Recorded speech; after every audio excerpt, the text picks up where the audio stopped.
Hello. I'm getting ready to go to an Eagles Saints game. It's January 1st, 2023. And I want to talk about, and it's interesting. I'm, of course, in Philadelphia, Pennsylvania, where the founding of the United States took place, of course.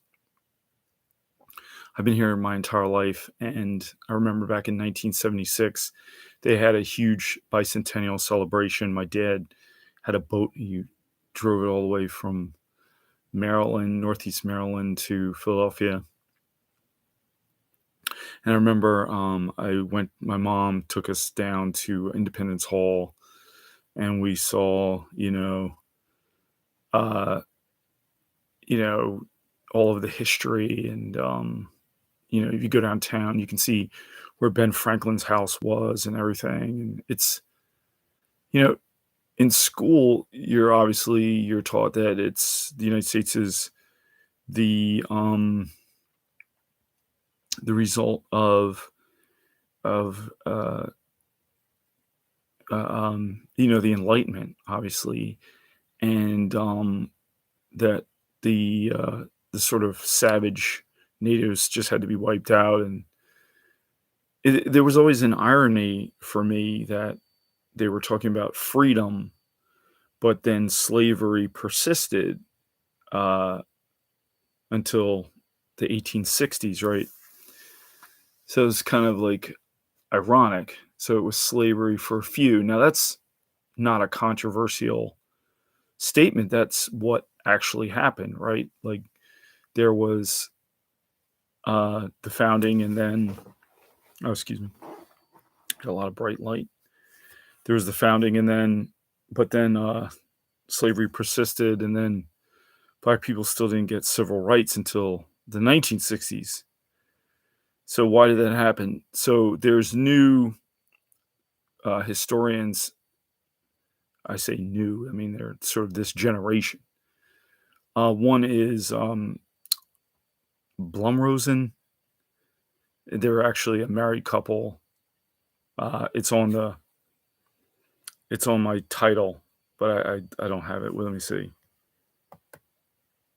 Well, anyway, they argued that like England was shutting slavery down, and the United States, many of the founders were slave owners and also land speculators like George Washington, and they did not want to end slavery.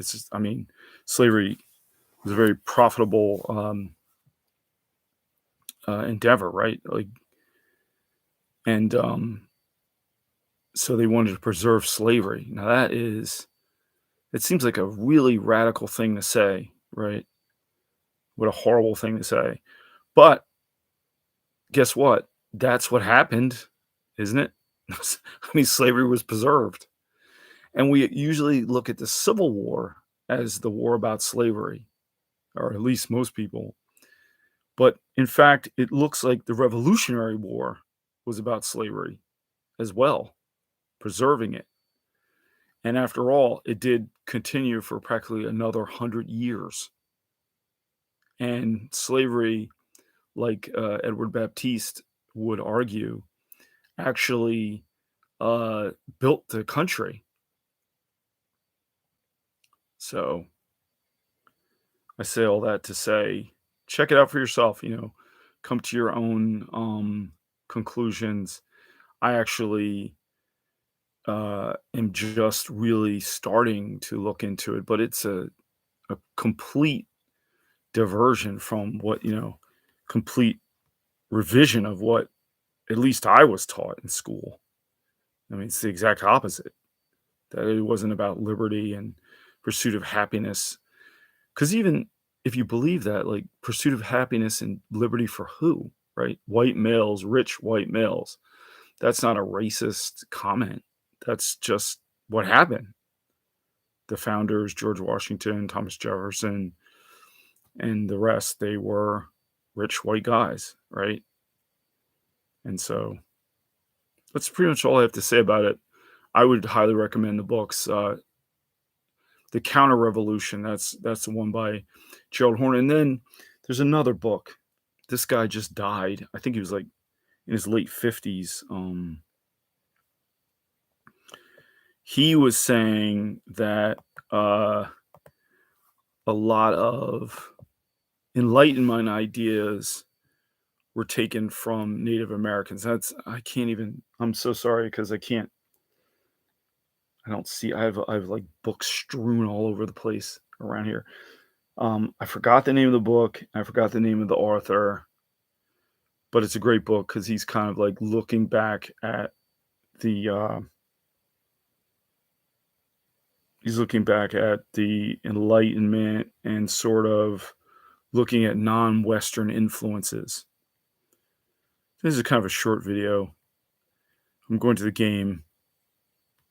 Alright, peace out.